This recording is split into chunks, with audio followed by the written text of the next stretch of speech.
Curso Nacional de Actualización en Criterios de Inclusión y Exclusión de Fármacos, a la LINAME.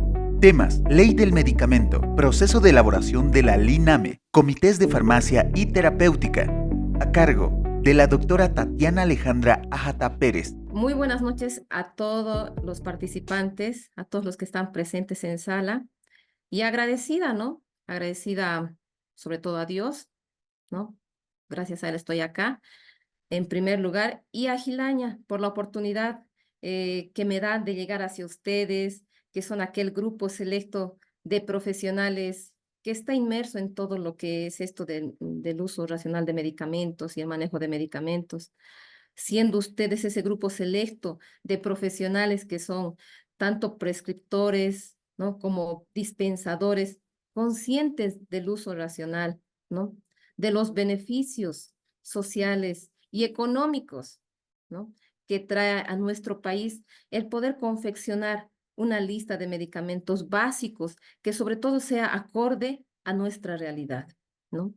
En este sentido es que vamos a dar inicio ahora a esta charla. Para mí es un honor poder expresarles y transmitirles todo el conocimiento que tengo y la experiencia para que ustedes también sean capacitados y lleguen realmente a tener todo el conocimiento para poder conformar justamente este tipo de listado. Bien, en este sentido, sin dar mucho preámbulo, vamos a empezar. Voy a empezar compartiendo mi pantalla. Bien, se logra ver. Bien, en este sentido, la temática de esta charla es sobre todo poder conversar y poder expresarles todo el conocimiento que se tiene para poder presentar de la mejor manera adecuada todos los documentos que se requieren para justamente confeccionar esta lista nacional de medicamentos esenciales.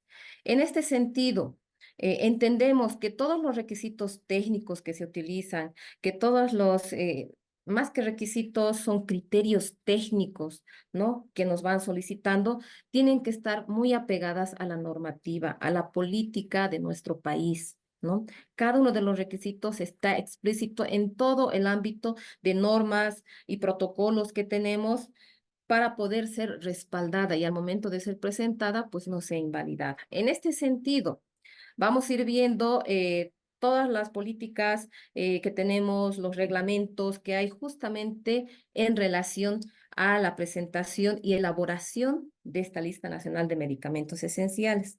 En ese sentido, sobre todo nos vamos a enfocar en tres normativas, tres reglamentos, tres estatutos importantes, ¿no? Que sobre todo dirigen nuestro país. En este sentido, podemos, en primer lugar, hablar acerca de la Constitución Política del Estado, ¿no? Vamos a ir viendo conforme vayamos avanzando y vamos revisando los reglamentos, las normativas que tenemos, vamos a ir viendo que cada uno de ellos respalda los criterios técnicos que están inmersos en la solicitud que se ha enviado para poder ingresar nuevos medicamentos a la lista nacional de medicamentos esenciales, ¿no? En ese sentido, ¿qué nos dice la política con la Constitución Política del Estado, ¿no? En la Constitución Política del Estado, sobre todo se enfoca, ¿no? En que es prioridad de la actual política nacional de medicamentos lograr que la población boliviana tenga acceso a medicamentos de calidad, y ahí empezamos con uno de los criterios, de seguridad, eficacia comprobada, preservando la relación beneficio-riesgo, ¿no? Entonces, ¿qué quiere decir? En realidad, este es un propósito, objetivo macro que tiene nuestra Constitución Política del Estado y sobre todo nos está hablando que debemos nosotros presentar una lista de medicamentos que cuenten con una calidad adecuada, ¿no? Y entendemos que la calidad es sobre todo en el concepto de calidad que un medicamento de calidad es aquel que tiene la capacidad de ejercer el efecto terapéutico del que se espera, ¿no? Generalmente ustedes son prescriptores, son dispensadores de medicamentos y ustedes bien saben cómo podemos demostrar la calidad de estos medicamentos. La calidad generalmente involucra varios aspectos, ¿no? Todos los aspectos en el proceso, ya sea de fabricación, materia prima empleada en estos medicamentos, llegar al producto final, ¿no? Y así como los procesos de poder almacenar, distribuir y dispensar y expender estos fármacos. Entonces, la Constitución Política del Estado nos habla de eso, de que podemos presentar medicamentos que tengan calidad y no solamente que garanticen su calidad, sino que tengan seguridad, donde los beneficios superen a los riesgos al momento de poder tratar a un paciente. Y eficacia comprobada, ¿no? La eficacia se define como aquel grado de buen funcionamiento de un medicamento y sobre todo en dónde, en los ensayos clínicos, en los estudios experimentales, ¿no? Y cómo vamos a poder lograr justamente poder comprobar esta eficacia comprobada a través de los ensayos clínicos, ¿no? Preservando la relación beneficio-riesgo. Beneficio-riesgo más que una relación es un análisis, donde debo analizar qué beneficios va a obtener mi paciente a pesar de que existen riesgos. Sabemos que los medicamentos todos son inocuos, no hay ninguno que no produzca ningún daño, ninguna lesión en el organismo. Todos tienen algún grado de inocuidad. Pero ahí está el uso racional, adecuado en las patologías en las cuales realmente el beneficio supera al riesgo. De eso nos habla, ¿no? En la Constitución Política del Estado. En el artículo 35, en su parágrafo 1, el Estado en todos sus niveles protegerá el derecho a la salud, promoviendo políticas públicas orientadas a mejorar, uno, la calidad de vida, ¿no? La calidad de vida, es decir, la calidad de la persona, del individuo, el bienestar colectivo de la población y el acceso gratuito de la población a estos servicios de salud, ¿no? Cuando vemos el artículo 41 y en su parágrafo 1, la Constitución Política del Estado establece que el Estado garantizará el acceso de la población a los medicamentos. Y más adelante vamos a ver con qué características de equidad, ¿no? De equidad. Es decir, que se debe dar dependiendo de las características especiales que se tenga ciertos medicamentos para llegar a tener una igualdad, ¿no? Para que todos puedan recibir y tengan acceso al medicamento de manera igualitaria, ¿sí?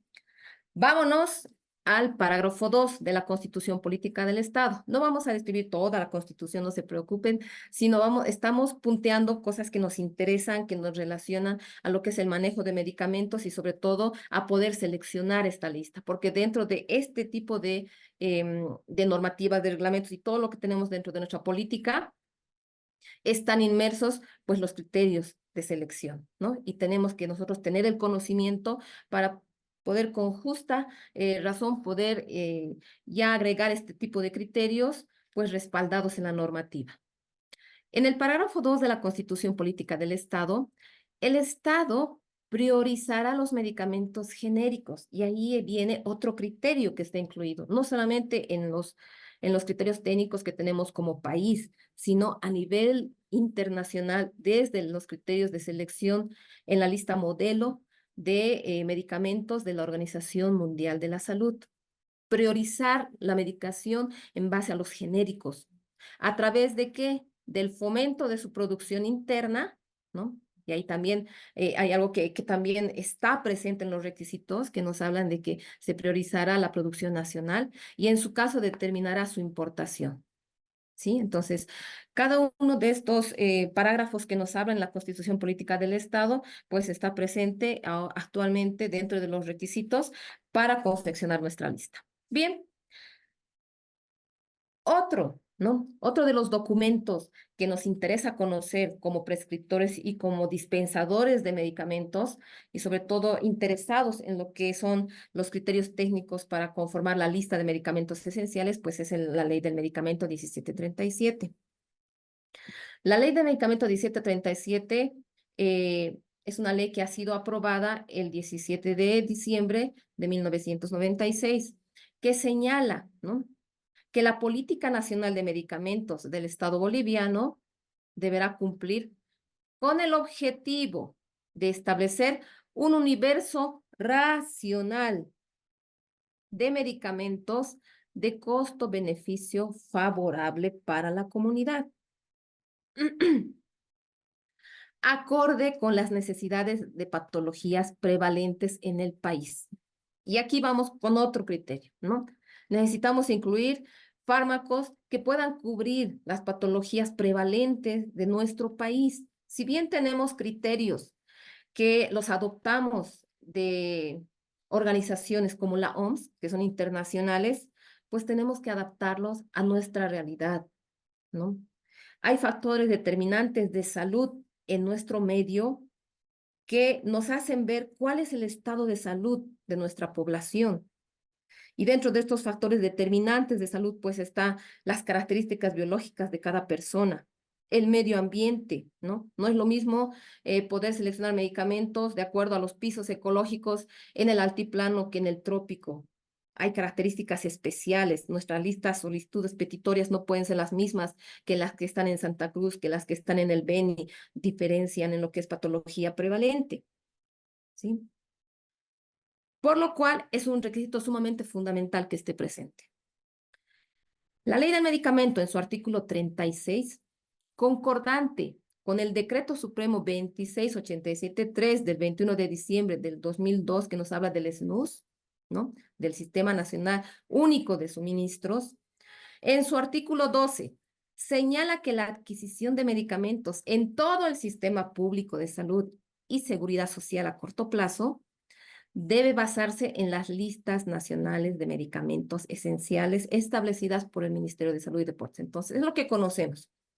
Todo el sistema público utiliza la lista nacional de medicamentos esenciales para poder hacer las adquisiciones de sus medicamentos, ¿no? Y eso ya está normado y reglamentado en el Decreto Supremo 26873 del SNUS, ¿sí? Muy bien, entonces ahí vemos que la lista que se confecciona pues tiene que ser aplicado a nivel nacional en los sistemas de salud públicas, ¿no? Continuamos con la ley 1737. En el artículo 1 de la ley 1737, la ley del medicamento, establece disponer de medicamentos que garanticen inocuidad, eficacia y calidad demostrada, evitando la presencia de fármacos de dudosa calidad, ineficiencia farmacológica o de riesgo terapéutico, ¿no? Y nuevamente, seguimos, y si ustedes se dan cuenta, tanto la Constitución Política del Estado, ahora la Ley 1737, nos habla mucho de poder tener a la mano medicamentos inocuos, de eficacia, de seguridad, de calidad demostrada, ¿no? Entonces, es algo que debemos seguir tomando en cuenta. Hablemos un poco de la Política Nacional de Medicamentos.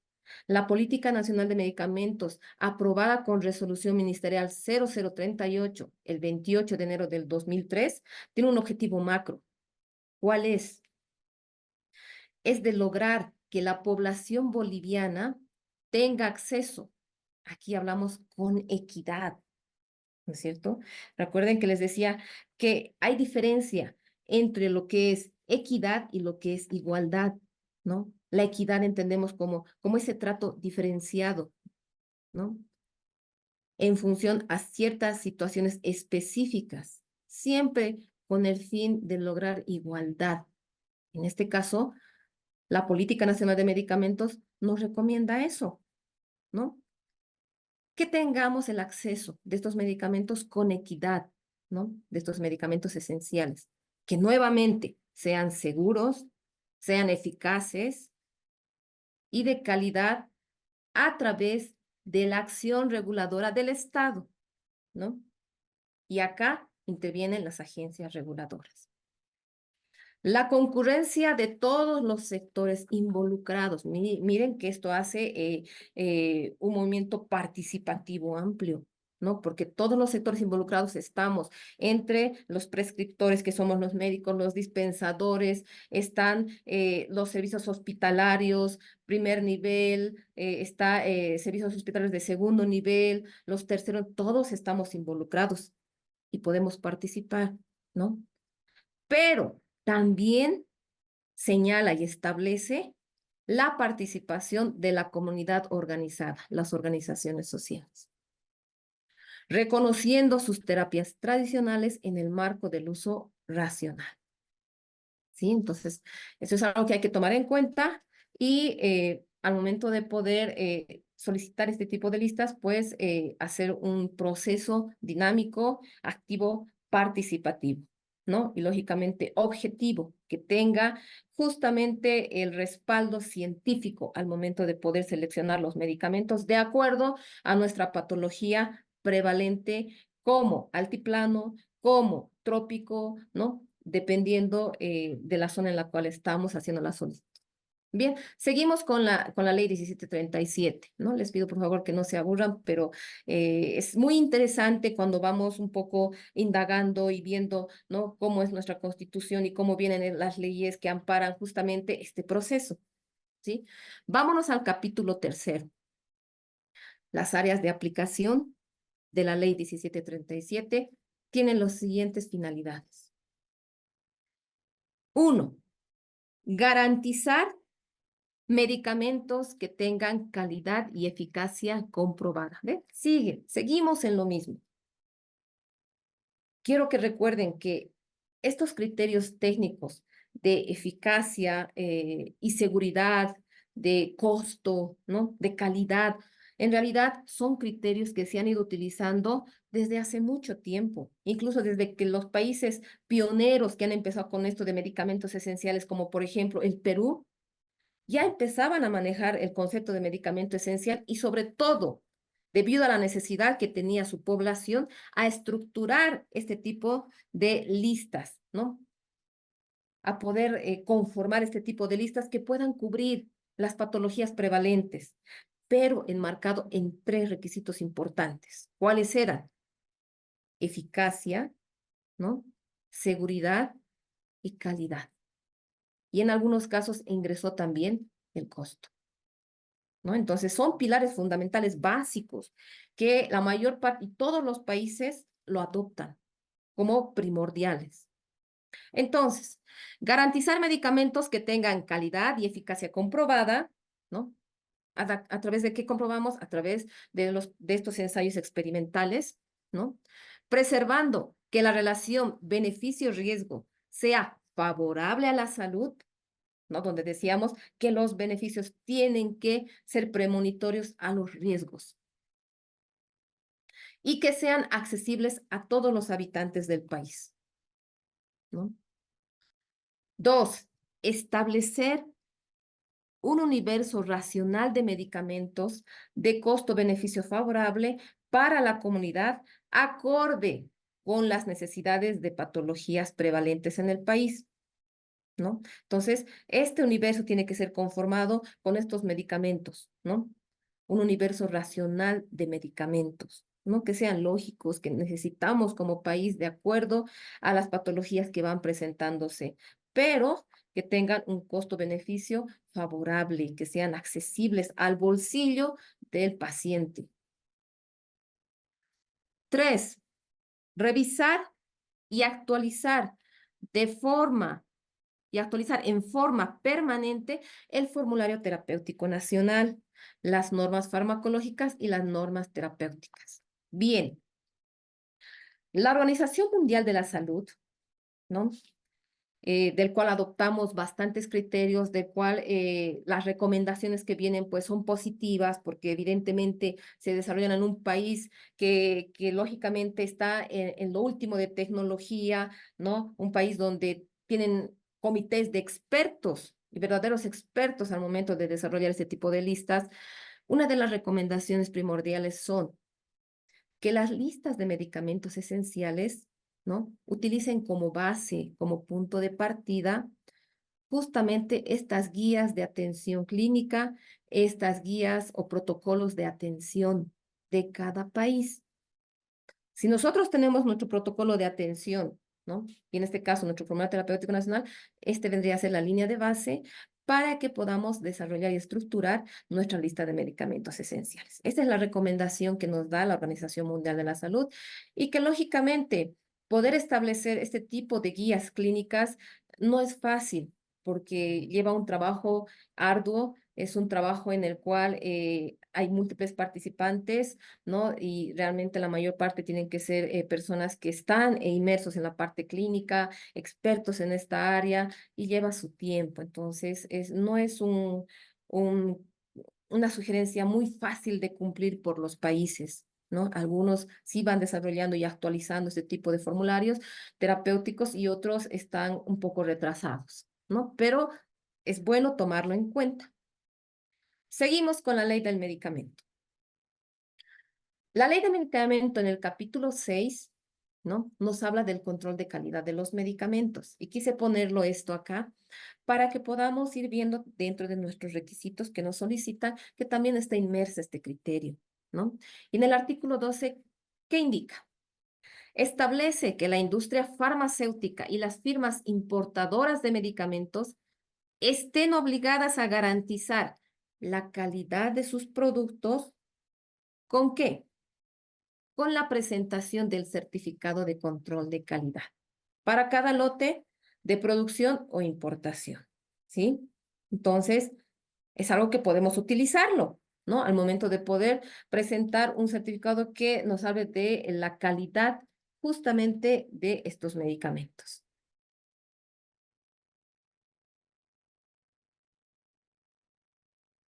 La ley 1737, la ley del medicamento, en su 11º capítulo nos habla de la adquisición y suministro para entidades estatales. Pero, ¿qué podemos rescatar de este artículo?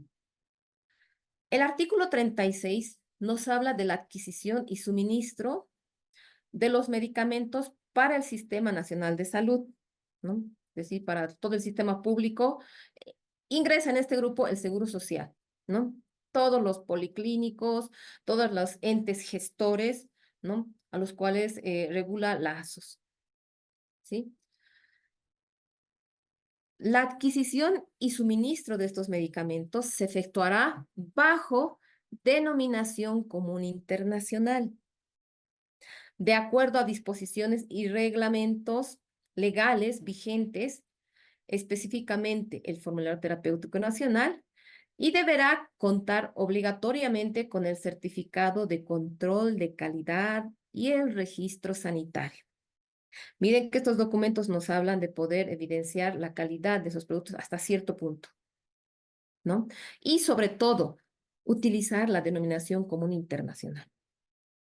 Si nosotros utilizamos nombres genéricos, evidentemente hay bastantes beneficios, ¿no? Para los países, ¿no? La OMS indica que los beneficios van desde los costos, ¿no? Y también desde la biodisponibilidad, la disponibilidad de estos medicamentos genéricos, ¿no? Que son mucho más fáciles de poder encontrarlos en el caso de que fueran algunos medicamentos de nombre comercial, ¿sí? Entonces, vale la pena rescatar justamente este punto.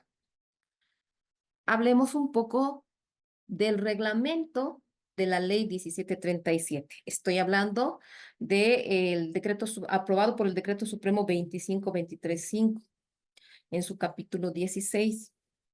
Ya nos habla de criterios de selección para el formulario terapéutico nacional.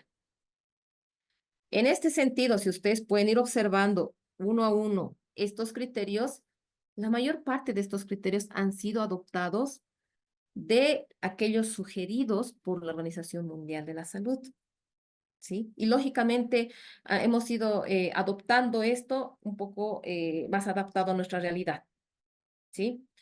En primer lugar, vemos la eficacia y seguridad comprobada a través de ¿qué? De estudios clínicos. Los estudios clínicos es el gold estándar para poder valorar la eficacia y calidad de los medicamentos. Pero los estudios clínicos tienen que tener validez. No podemos utilizar cualquier estudio clínico. Para aquello necesitamos tener la capacidad de poder entrar en este ámbito amplio que es medicina basada en evidencias. La medicina basada en evidencias te habla de aquellos criterios que te ayudan a poder decir si un ensayo clínico es válido o no es válido para poder aplicarlo, ¿sí? porque ustedes recordarán que puede haber muchos intereses, ¿no? Al momento de poder desarrollar ciertos ensayos clínicos donde sean favorecidas algunas fórmulas farmacéuticas, ¿no? Entonces, en ese sentido, la eficacia y seguridad comprobada por estudios clínicos es imprescindible. También te hablan de estudios epidemiológicos. Y cuando te hablan de estudios epidemiológicos, te están hablando de metaanálisis.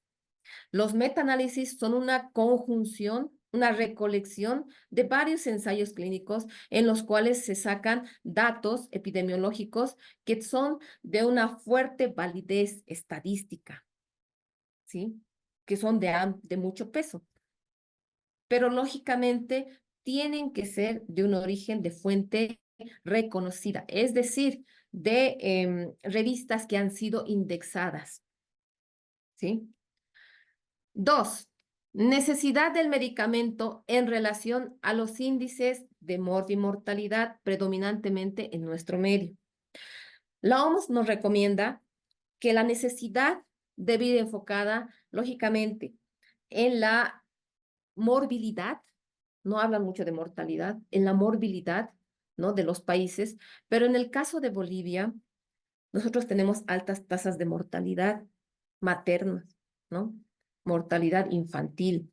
Por tanto, la necesidad que nosotros tenemos como país es poder identificar aquellas patologías que llevan altos índices de mortalidad y morbilidad para poder estructurar nuestras listas.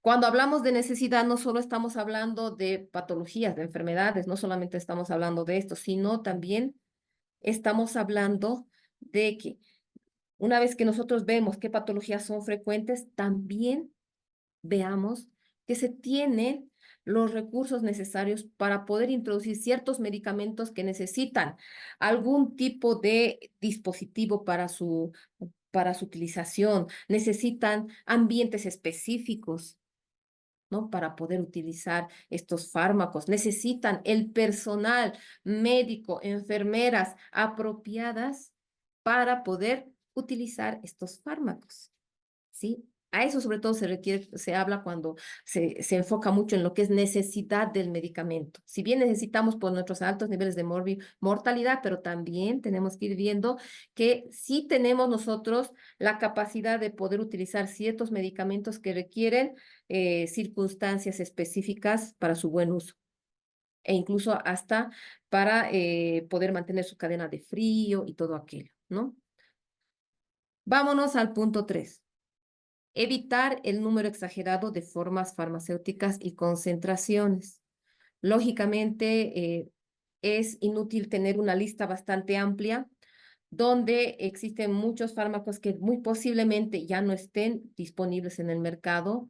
Existen muchos fármacos que sean tal vez ya reportados como alarmas sanitarias que todavía siguen en las listas.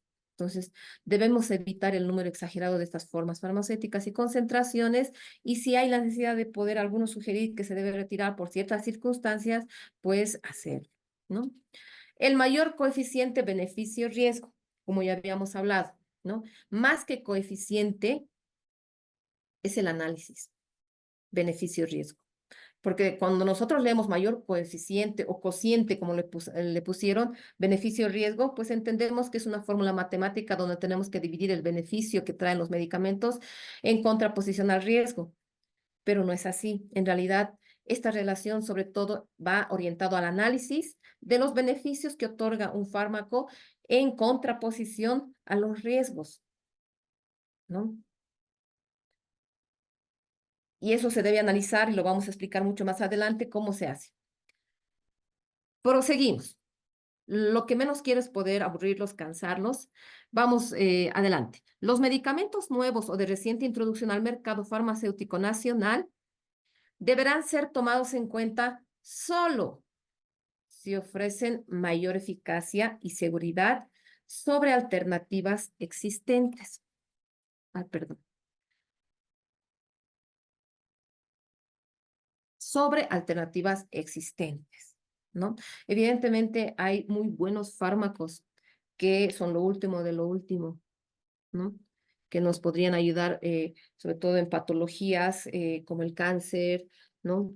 que realmente necesitamos este tipo de fármacos nuevos y más adelante les voy a explicar cómo actualmente la Organización Mundial de Salud ha hecho la selección de los últimos medicamentos en su 23ª edición, en la última que se ha hecho el año pasado, donde han agregado a su lista medicamentos de alto costo, pero que justamente prometen el 50% de sobrevida en patologías como el melanoma, como el cáncer de piel, donde no se podía ver una buena sobrevida, ¿no? Entonces lo hacen. Entonces, en ese sentido, pues tenemos que ir viendo justamente la eficacia y seguridad de estos medicamentos y poder tomar en cuenta este requisito. No incluir medicamentos que presenten fórmulas combinadas a dosis fijas, excepto si existe documentación clínica veraz que justifique dicha asociación, que el costo resultante sea menor y que las proporciones de sus componentes permitan una adecuada dosificación. Es importante poder leer todo el texto, ¿no? No solo el contexto, en todo el contexto tenemos que ir analizando. Acá nos dice que no debemos incluir medicamentos que presenten fórmulas combinadas a dosis fijas, excepto, aquí hay la exceptualidad. Yo entiendo que hasta por acá no se debe incluir este tipo de medicamentos, lógicamente, más orientados a su alto costo y lógicamente hay riesgos en los cuales cuando hay fórmulas combinadas, pues hay mayor riesgo de presentar reacciones adversas, ¿no? Pero aquí hay una excepción y te dicen, excepto si existe documentación clínica veraz que justifique dicha asociación, que el costo resultare menor y que las proporciones de sus componentes permitan una adecuada dosificación, ¿no? Entonces, hay medicamentos, ¿no? Combinados que tienen ese mecanismo de acción de sinergismo, de potenciación, y ustedes me entienden, ¿no? Es decir, que el resultado y el efecto que producen es mayor a que lo dosificaríamos o lo daríamos de manera individual. Se potencia, ¿sí? Esto pasa con antihipertensivos, ¿no? Como asociados a la hidroclorotiazida, que te ayudan, potencializan y son mucho mejores. E incluso se necesita dosis mínimas, más bajas que poder presentarlos individualmente, dosis más bajas porque se potencializa con el otro fármaco. Y en ese sentido, pues los costos bajan, ¿no? En relación, en este caso, al beneficio que se está presentando. ¿Sí? Entonces, tenemos que tomar muy en cuenta, este es un requisito y es una sugerencia que en realidad tiene que se tomar en cuenta, ¿no? Vamos avanzando. Evitar la duplicidad innecesaria de medicamentos, facilitando una variedad razonable de alternativas en cada grupo terapéutico. Evidentemente, si se quiere incluir algún medicamento, pues primordialmente vamos a la lista y vamos viendo que no hagamos duplicidad, ¿no? Para no presentar de manera innecesaria nuestra solicitud. Entonces, evitar duplicar, ¿no? La duplicidad innecesaria de medicamentos, ¿sí? Por eso es importante poder revisar la línea anterior para que podamos ir viendo qué vamos a solicitar. Continuamos con el reglamento de la ley 1737, este que se ha aprobado con Decreto Supremo 25235. ¿Qué nos dice el reglamento a la ley? En el artículo 104 nos habla que los medicamentos incluidos en la lista de medicamentos esenciales se constituye en medicamentos del Formulario Terapéutico Nacional, lo que les acababa de decir, ¿no? Que la estructuración de la lista nacional de medicamentos esenciales por recomendación de la OMS debe ir como línea de base pues el formulario terapéutico nacional o las guías clínicas que tengamos. Entonces, el reglamento de la ley 1737 nos habla precisamente de ese aspecto. También, ¿no? Nos dice que se consideran los señalados en la última lista de medicamentos esenciales de la OMS como sugerencias, que decir que podemos referirnos a la última, a la 23ª, que es la última edición de la lista de medicamentos, el modelo, en realidad lo llaman ellos, ¿no? El modelo de la lista de medicamentos esenciales de la OMS, que también es un punto de referencia que nos ayuda al momento de poder seleccionar los medicamentos. Porque lógicamente estos medicamentos han sido ampliamente estudiados por un comité de expertos allá que conforman justamente este comité para la selección de medicamentos esenciales. En el artículo 105 del reglamento de la ley nos habla acerca de las decisiones referidas a inclusión, exclusión o modificación de cualquier tipo en el formulario terapéutico nacional, en el listado de medicamentos esenciales o en las normas farmacológicas que deberán estar debidamente respaldadas y justificadas. Miren que la ley nos sugiere que en realidad establece que debemos nosotros respaldar de manera adecuada con la documentación científica acorde a los medicamentos que se desean incluir o en algún caso que se desean incluir si es que están estos medicamentos alcanzados por algún tipo de reacción adversa o algún evento que sea comunicado a nivel internacional. Entonces debemos respaldar y justificar cada una de estas solicitudes, si deseamos incluirlas o excluirlas. En el artículo 106 nos habla y establece que la revisión del formulario terapéutico nacional debe efectuarse cada 2 años. Cada 2 años es la sugerencia incluso a nivel internacional. La OMS actualiza de la misma manera cada 2 años su lista de medicamentos esenciales, ¿no? Bien, hablemos un poco acerca del Sistema Nacional Único de Suministros, el SNUS, que ha sido aprobado por Decreto Supremo número 26873 en fecha 21 de diciembre del 2002. ¿Qué nos dice este Sistema Nacional Único de Suministros? ¿Qué nos habla el SNUS? En el artículo 12 de la selección, en su parágrafo 1, establece que la selección de medicamentos en todos los establecimientos deberá considerarse como un proceso continuo. ¿No? Por eso es que actualizamos cada 2 años. Multidisciplinario, donde no solamente interviene el médico, sino tiene que ser un proceso participativo donde intervengan otras disciplinas del área de la salud. Y hablamos de enfermería, hablamos de nutrición, estamos hablando de fisioterapia, estamos hablando de fonoaudiología, cualquier otra disciplina del área de la salud tiene que intervenir en la confección de esta lista, ¿no? Y tiene que ser lógicamente participativo, destinado a garantizar la elección de medicamentos, nuevamente nos habla, seguros y eficaces, ¿no? De acuerdo al nivel de atención y demanda terapéutica de los usuarios. Si ustedes se han dado cuenta, continuamos con estos criterios básicos, fundamentales, eficacia y seguridad, calidad. Vámonos al parágrafo 2 del artículo 12. Nos habla de los comités de farmacia terapéutica. Los comités de farmacia terapéutica, como organismos de carácter asesor técnico científico, constituidos con el fin de coadyuvar en la selección de los medicamentos, son los encargados de la revisión periódica de la lista nacional de medicamentos esenciales y el listado básico de productos naturales y tradicionales, debiendo estos comités remitir a la Comisión Farmacológica Nacional sus recomendaciones de inclusión y exclusión de medicamentos de acuerdo a los reportes y resultados terapéuticos. Entonces, estos comités de farmacia y terapéutica hacen un filtro también de aquellos medicamentos que se quieran incluir.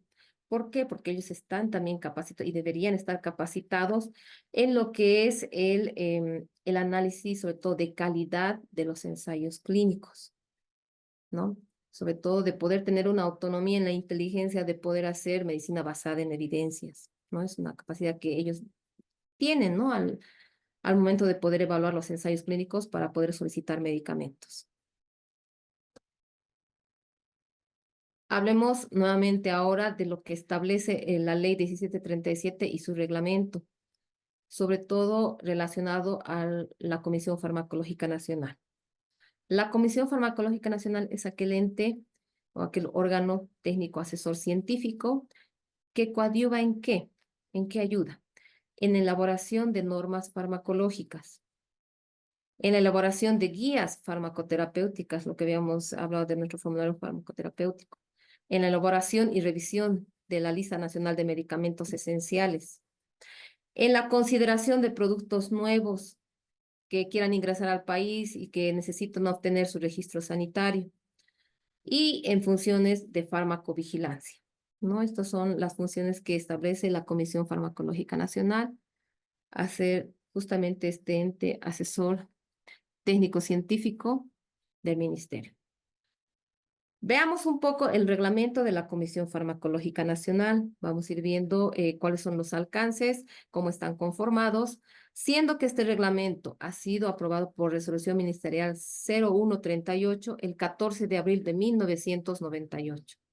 En su artículo primero establece que la Comisión Farmacológica Nacional es un organismo asesor técnico-científico del Ministerio de Salud. Si bien depende del ministerio, cuando veamos la conformación también es de otros sectores de salud, no precisamente única y exclusivamente del Ministerio de Salud. En el artículo 2, la Comisión Farmacológica Nacional tiene como finalidad principal la de seleccionar farmacológicamente los medicamentos que podrán ser comercializados en el país, evaluar sus indicaciones y contraindicaciones bajo criterios técnicos y científicos, con el objeto de garantizar la eficacia de los mismos y su uso racional por la población. Asimismo, cumplirá funciones de farmacovigilancia. Entonces, ¿qué nos dice el reglamento? Nos dice que esta Comisión Farmacológica Nacional está conformada por aquellos profesionales que tienen la experiencia, la capacidad, ¿no? El profesionalismo de poder evaluar los medicamentos que van a ingresar a nuestro país y puedan obtener su registro sanitario. Por tanto, están capacitados para poder analizar y evaluar los ensayos clínicos, que es el gol estándar al momento de poder buscar eficacia y seguridad de los medicamentos, y que lógicamente tienen un amplio conocimiento en lo que es medicina basada en evidencias.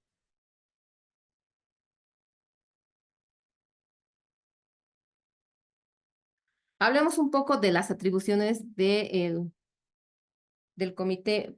En este caso, participan en la revisión cada 2 años del Formulario Terapéutico Nacional y por ende de la Lista Nacional de Medicamentos Esenciales. Tomando en cuenta las solicitudes plenamente justificadas, y ahí nuevamente nos hablan de que deberían adjuntarse los ensayos clínicos, ¿no? De inclusión o exclusión de medicamentos presentados a la comisión por personas o instituciones, de acuerdo con los avances de la terapéutica y la farmacología. Los informes de farmacovigilancia, las recomendaciones de organismos internacionales y otros documentos de valor científico reconocido. Entonces, en este sentido, este comité pues es ampliamente capacitado en este tipo de áreas para justamente poder evaluar desde estos puntos de vista los medicamentos. Hablemos de la conformación. ¿Cómo está conformada la Comisión Farmacológica Nacional? En primer lugar, el presidente está a la cabeza y está presidido por un representante del Ministerio de Salud y Deportes. Segundo, está conformado por un representante del Colegio Médico de Bolivia, de los colegios, ¿no? En este caso, del Colegio Médico de Bolivia. También de la misma manera, tenemos un representante del Colegio de Bioquímica y Farmacia de Bolivia. También están involucradas las instituciones de enseñanza superior, en este caso hablemos de la Facultad de Medicina con su representante, de la Facultad de Ciencias Farmacéuticas. Ojo que los representantes que son designados para conformar la Comisión Farmacológica Nacional deben ser aquellos capacitados con la experiencia necesaria, inmersos en lo que es el manejo de medicamentos y sobre todo poder evaluar ensayos clínicos y con amplio conocimiento en lo que es medicina basada en evidencias. También tenemos la conformación de lo que antiguamente era el INASES, actualmente la Autoridad de Supervisión del Seguro Social a corto plazo, que también conforma. Entonces, como ustedes podrán observar, la conformación no únicamente viene por parte del ministerio, sino son de todos los sectores de salud que conforman justamente esta comisión, ¿no? El reglamento del Comité de Farmacia y Terapéutica del Servicio Departamental de Salud del Sistema Nacional, que está aprobado con resolución ministerial 0142 en fecha 27 de abril del 2001. Hablemos de estos comités de farmacia y terapéutica. En su artículo primero, ¿qué son estos comités de farmacia y terapéutica? Son órganos consultivos, asesor del equipo asistencial que representa la línea oficial de comunicación entre el cuerpo médico y el servicio farmacéutico. Entonces, lógicamente entendemos que a través de estos comités de farmacia y terapéutica, pues tienen una comunicación entre médicos, el personal que prescribe, y el servicio farmacéutico, ¿no? Atribuciones. Elaborar el listado básico de medicamentos, dispositivos e insumos médicos de los distintos servicios departamentales de salud. Esto nos habla de que los servicios departamentales de salud también deben conformar su listado básico de medicamentos como sedes, porque el listado básico de medicamentos en el Servicio Departamental de Salud de La Paz no viene a ser el mismo que el que es estructurado y confeccionado en Santa Cruz por sus mismos pisos ecológicos, ¿no? Se van modificando, por lo tanto, desde ya los comités farmacoterapéuticos tienen esa labor y esa atribución de poder establecer sus listados propios en cada departamento. Promover el uso racional de medicamentos mediante el establecimiento de condiciones de prescripción y utilización para algunos medicamentos definidos como restringidos. Los medicamentos restringidos son aquellos que, dependiendo, ¿no?, de las características que tengan, son controlados, ¿no?, de manera estricta, debido a que pueden producir algún grado de dependencia o algún abuso al momento de utilizar estos medicamentos, pero sobre todo, por su relevancia sanitaria, los consideran de uso limitado. En el parágrafo 2 de este reglamento nos habla de la organización que tienen los comités farmacoterapéuticos de los servicios departamentales de salud de todo Bolivia. Tienen dos líneas de trabajo bien marcadas, los comités farmacoterapéuticos. Uno, que habíamos visto que tienen connotaciones de asesoría, son un órgano consultor asesor. ¿Para qué? Para la selección de medicamentos, para la valoración de medicamentos, el aprovisionamiento, la distribución, el uso de estos medicamentos y la seguridad, ¿no?, que representan los mismos. No solamente de medicamentos, sino también de los dispositivos médicos y de los insumos que va a requerir el servicio departamental de los distintos sedes. Esa es la labor que tiene, sobre todo de asesoría en lo que respecta a medicamentos, el Comité Farmacoterapéutico, pero también tiene otra área y otro lineamiento educativo, ¿no?, que sobre todo se enfoca a poder establecer y desarrollar programas de formación académica en lo que respecta a el aspecto farmacoterapéutico, es decir, el manejo de medicamentos. Al personal médico, al personal paramédico, conlleva enfermería y auxiliares en enfermería y todo aquello, ¿no? Entonces, esos son los dos lineamientos en los cuales trabajan los comités farmacoterapéuticos. Es importante que podamos tener conocimiento. Quiero que tomen en cuenta que este tipo de lineamiento de trabajo también es muy similar al que realizan los comités farmacoterapéuticos, pero en el caso de los hospitales, porque los hospitales de la misma manera son entes asesores, ¿no?, pero del establecimiento ese de salud, hospitales segundo nivel, tercer nivel, y de la misma manera tienen la connotación de poder establecer programas de formación académica en lo que respecta a manejo de medicamentos, uso racional, al personal médico involucrado en las áreas hospitalarias. ¿Cuál es la composición? El reglamento del Comité Farmacoterapéutico de los Servicios Departamentales de Salud, en su artículo 5, nos señala acerca de la composición. ¿Cómo está compuesto? Si bien este comité va a sesionar una vez al mes, pero puede ir sesionando de acuerdo a los requerimientos que se vayan estableciendo, ¿no?, de emergencias sanitarias y todo aquello. Está compuesto en primer lugar por el director técnico, que va a ser el presidente de del comité farmacoterapéutico. El director, en este caso, del CEDES La Paz, del CEDES Cochabamba, del CEDES Santa Cruz, viene a ser el presidente, el que preside. Posteriormente, vamos viendo al jefe regional de farmacia. El jefe regional de farmacia es el secretario del comité farmacoterapéutico y más adelante vamos a ver cuáles son las atribuciones y las obligaciones que tiene como secretaría el jefe regional de farmacia. También, lógicamente, está conformado por los jefes de servicios, el jefe de epidemiología, que es importante la presencia de este personaje debido a que él va a ser quien nos va a hablar sobre todo de qué patologías están produciendo brotes, por ejemplo, emergencias, o qué patologías son las prevalentes en el Servicio Departamental de Salud. También tenemos el jefe coordinador distrital, la jefatura de SEAS de cada departamento, lógicamente, y el responsable del SUS o de los programas, en este caso.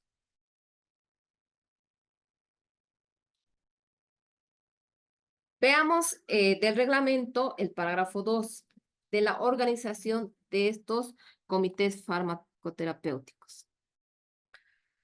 En el artículo 8 señala que se puede contar con personal que no sea precisamente del sistema, ¿no?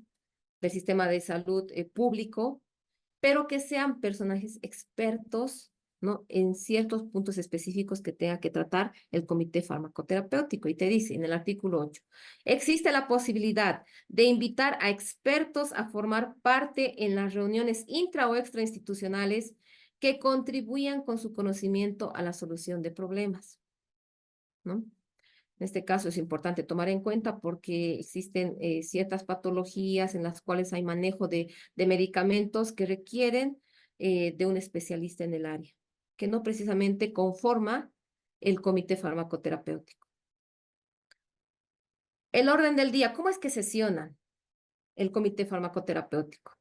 Si bien habíamos indicado que el responsable de farmacia es el que lleva la secretaría del comité, pues es el responsable, primero, de poder estructurar el orden del día, ¿no? Los puntos que se van a ir tocando, y lógicamente es responsabilidad de este secretario poder comunicar con antelación e informar a todos los miembros del comité la fecha cuándo se sesionará y qué puntos se van a tocar para que vengan al comité y a la reunión esta de manera informada, ¿no? Las actas. Precisamente el responsable jefe de farmacia que está a cargo de secretaría es el responsable de poder realizar y elaborar las actas.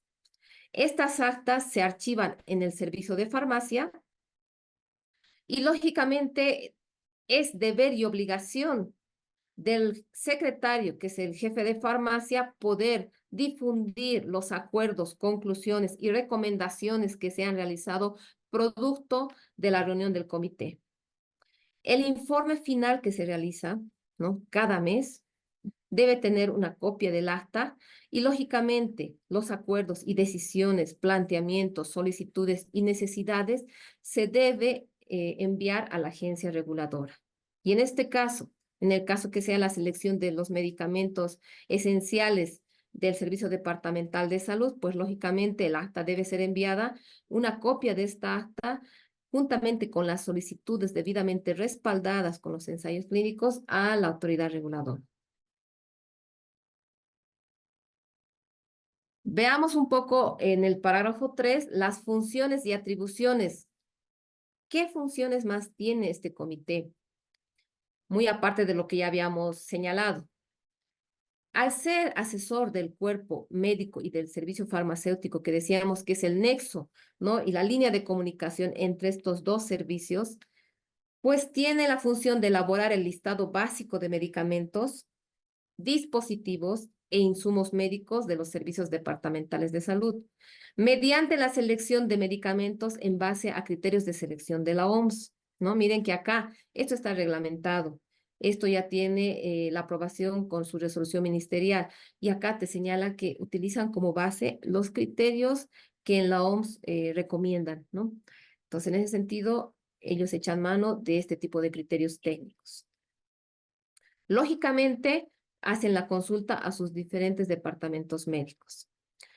3. Difundir el listado básico de medicamentos y la normativa para su utilización en los diferentes hospitales. Entonces, muchas veces en los hospitales se ve que no cumplen, ¿no? En realidad no utilizan los medicamentos que son esenciales y van dando recetas con nombramientos genéricos o comerciales en este caso. ¿Por qué? Porque el personal médico desconoce cuáles son los medicamentos que están incorporados o nuevos que están incorporados en el listado básico, ¿no?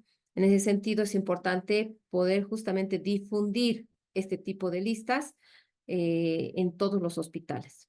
Vigilar la prescripción para que se ajusten al listado básico, ¿no? Ellos también tienen esta capacidad de poder vigilar, señalar errores de prescripción, incompatibilidades, sobre todo cuando se prescriben medicamentos que no son los indicados, que no tienen la indicación terapéutica para distintas patologías, cuando se hacen tratamientos prolongados o muy cortos, pues tienen la competencia de poder controlar justamente este tipo de errores de prescripción, los comités farmacoterapéuticos de los sedes.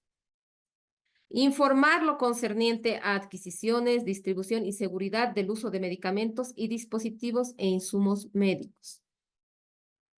Promover el uso racional de medicamentos restringidos. Establecer condiciones de prescripción y utilización, ¿no? Y vamos a ver más adelante esto, lo de medicamentos restringidos, cómo se debe hacer el proceso. Contribuir a la elaboración de protocolos de diagnóstico y tratamiento en los centros de los sedes. Miren que nuevamente desde la normativa, desde la ley 1737, está la recomendación de poder elaborar los protocolos de diagnóstico y tratamiento, ¿no? El formulario terapéutico nacional, ¿no? Porque sirven de base para poder estructurar nuestra lista nacional de medicamentos esenciales. Entonces, los comités farmacoterapéuticos deberían trabajar justamente en poder estructurar estos protocolos de diagnóstico y tratamiento en base a la patología prevalente de la zona. Planificar trabajos de investigación en lo que respecta a normas de prescripción, adquisición, etc. Lógicamente sí, ¿no? Tiene esta connotación de investigación también, ¿no? Como función el comité farmacoterapéutico, porque lógicamente los ámbitos hospitalarios, segundo, tercer nivel, es donde se puede observar cómo el paciente responde a distintos tratamientos farmacológicos, por lo cual se tienen que hacer estudios en base a estos, ¿no? Estudios de investigación. Los comités farmacoterapéuticos de los sedes también revisan y actualizan las indicaciones y limitaciones y el nivel de uso de los medicamentos. Hablando de la guía farmacoterapéutica, los sedes también deberían revisar esta guía farmacoterapéutica y actualizarla cada 2 años. Nos estamos refiriendo a esta guía farmacoterapéutica propio de los sedes, ¿sí? Cada 2 años. De la selección de medicamentos, el parágrafo 4 nos habla en el artículo 24 que los comités farmacoterapéuticos estudian la necesidad terapéutica basándose en los criterios de selección de la OMS, consultando a los diferentes departamentos médicos. Entonces, utilizamos y adoptamos algunos de los criterios de selección de la OMS al momento de poder hacer la selección de estos medicamentos. De la selección de medicamentos dentro de los criterios de selección de la OMS. Tanto hemos hablado de cuáles son estos criterios, pues vamos un poco recordando, los voy a nombrar porque estos son muy parecidos a los que habíamos visto al momento de poder seleccionar los medicamentos para el formulario terapéutico nacional. Entonces son muy parecidos, así que los vamos a ir nombrando nada más para evitar que continuemos aburriéndonos. A. Eficacia y seguridad comprobadas por estudios clínicos o epidemiológicos fiables y en número adecuado. Esto ya habíamos explicado adelante, ¿no? Cómo podemos nosotros verificar la eficacia y seguridad de los medicamentos y cuáles son aquellos estudios epidemiológicos que también pueden ser tomados en cuenta y que son, lógicamente, bastante valederos con un peso y una potencia al momento de hablar de su validez, sobre todo. La necesidad del medicamento en función a perfiles de morbimortalidad característicos de nuestra población y el tipo de del personal al cual se va a dirigir sobre todo esto al momento de manejar este tipo de medicamentos. No incluir productos farmacéuticos con 2 o más principios activos combinados a dosis fijas, excepto si existe documentación clínica que justifique su uso y si el efecto terapéutico es mayor que la suma de sus componentes. O el costo resulta menor o que facilita el cumplimiento en situaciones especiales y las proporciones de los componentes que permiten una adecuada dosificación. Ya habíamos explicado desde este punto de vista por qué es importante, en primera instancia, lógico, no incluir algunos medicamentos que tienen 2 o más principios activos, pero existen algunas excepciones en los cuales hay medicamentos combinados que tienen un efecto terapéutico pues bárbaro al momento de tratar ciertas enfermedades que son difíciles, como veíamos, ¿no? Como les comentaba, algunos tipos de cánceres, las leucemias, los melanomas, que son difíciles de tratar y tienen un pronóstico de vida pues muy bajo. En ese sentido, actualmente hay medicamentos que se han incluido que son que prometen en realidad un 50% de sobrevida del paciente. Entonces, en ese sentido, tomamos en cuenta. Evitar la duplicación innecesaria de fármacos. Debe existir una variedad razonable en cada grupo terapéutico. Evitar considerar las limitaciones del uso. Y cuando hablamos de limitaciones de uso, estamos hablando de aquellos problemas que puede haber al momento de utilizar cierto tipo de medicamentos. A eso se refiere.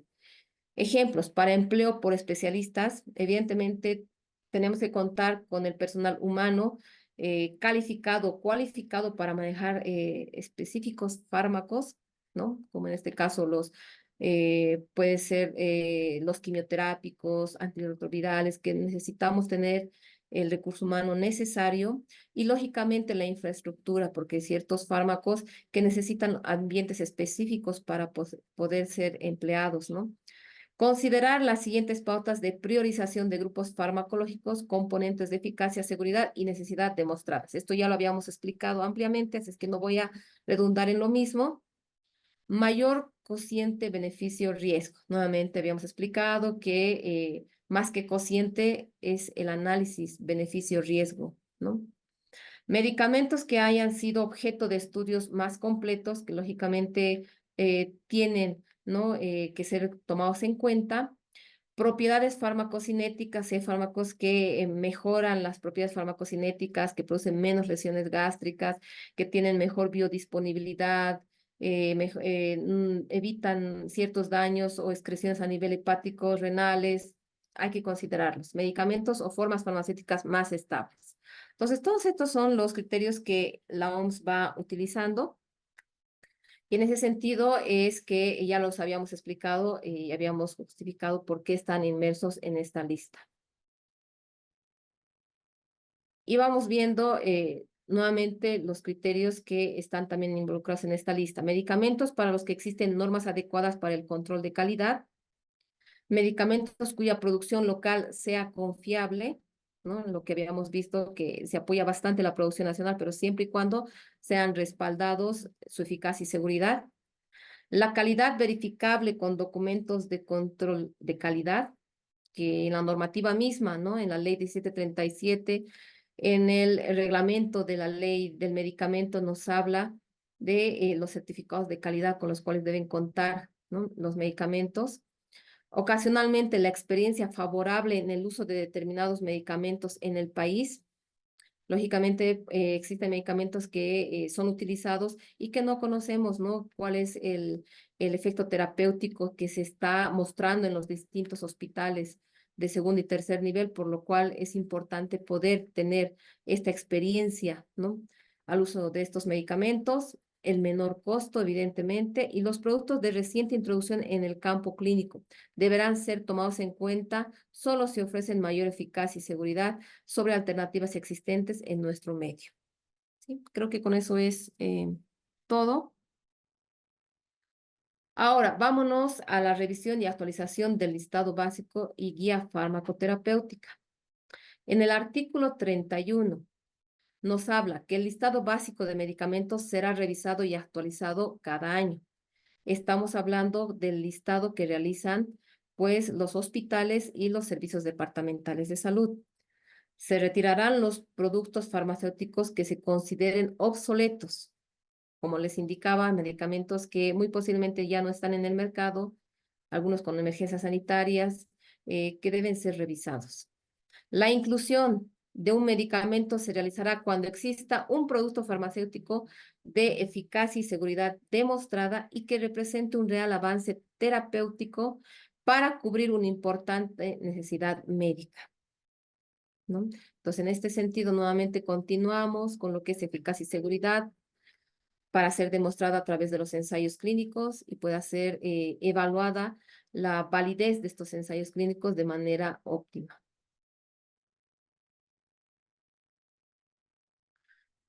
Ahora revisaremos un poco, no va a ser tan extenso como el anterior, lo que concierne al reglamento de Comité de Farmacia Terapéutica, pero de los servicios hospitalarios, porque estos también están aprobados con resolución ministerial 0589 del 6 de noviembre del año 2000.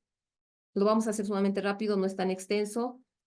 En el artículo 1 señala que el Comité Farmacoterapéutico de los Servicios Hospitalarios del Sistema Nacional de Salud es un órgano, al igual que en los sedes, consultivo del equipo asistencial que representa la línea oficial de comunicación y unión entre, decíamos, médicos y el servicio farmacéutico, ¿no?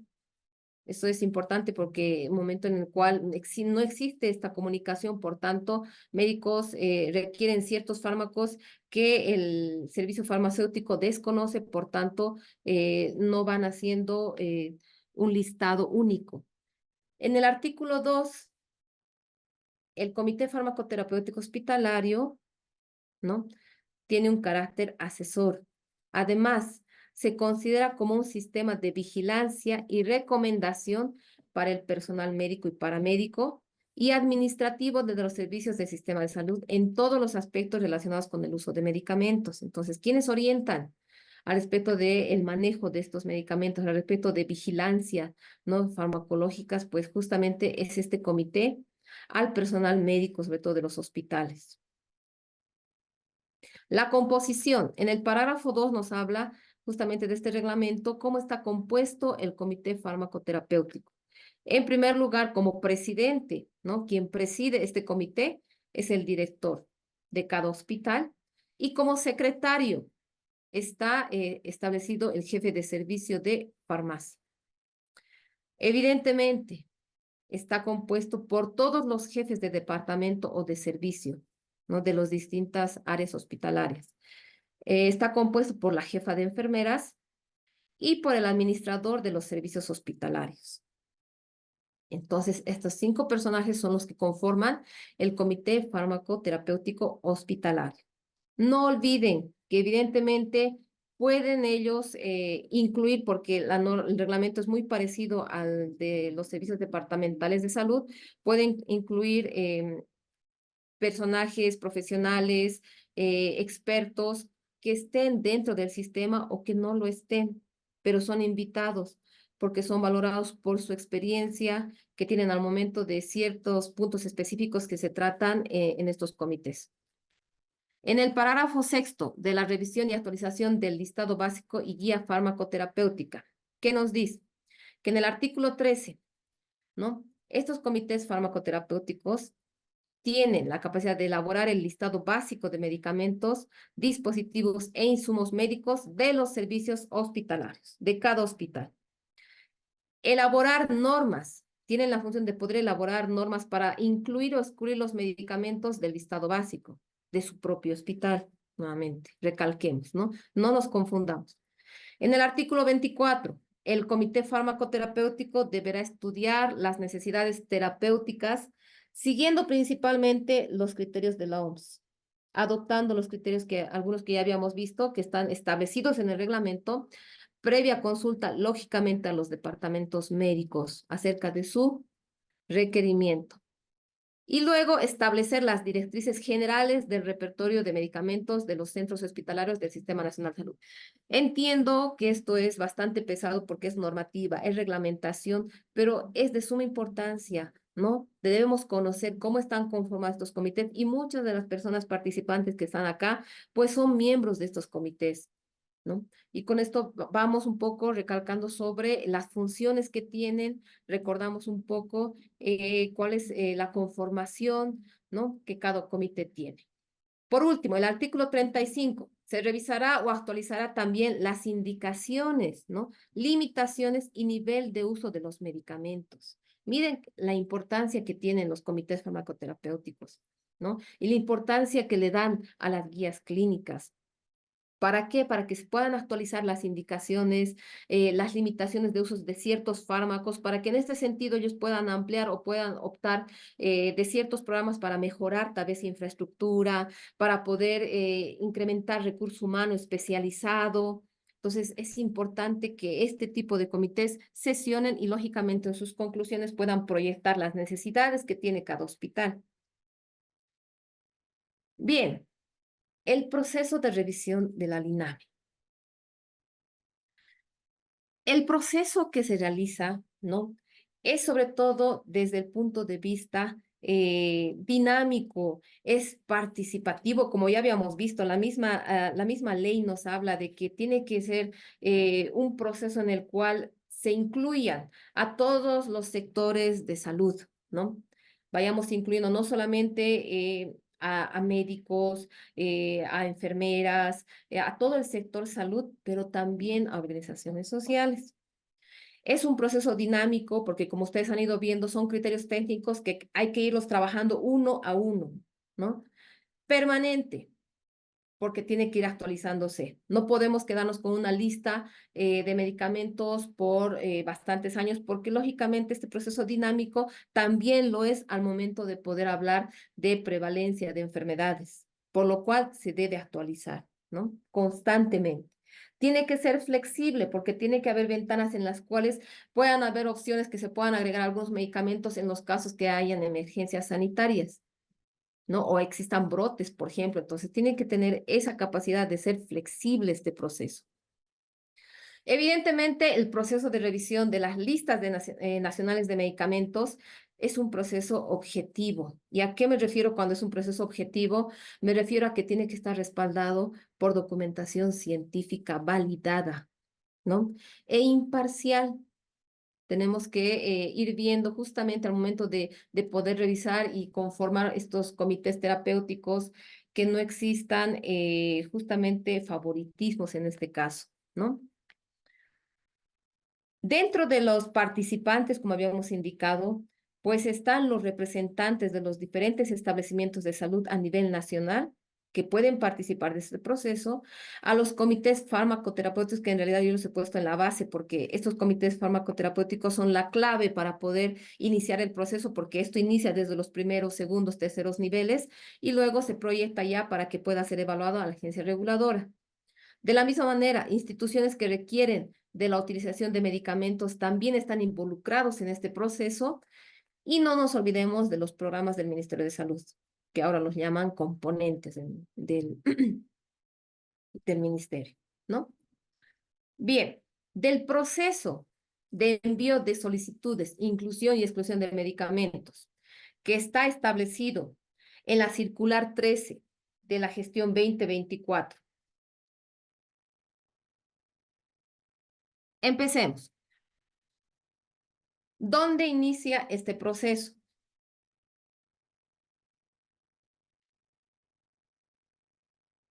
Inicia en los primeros niveles, perdón.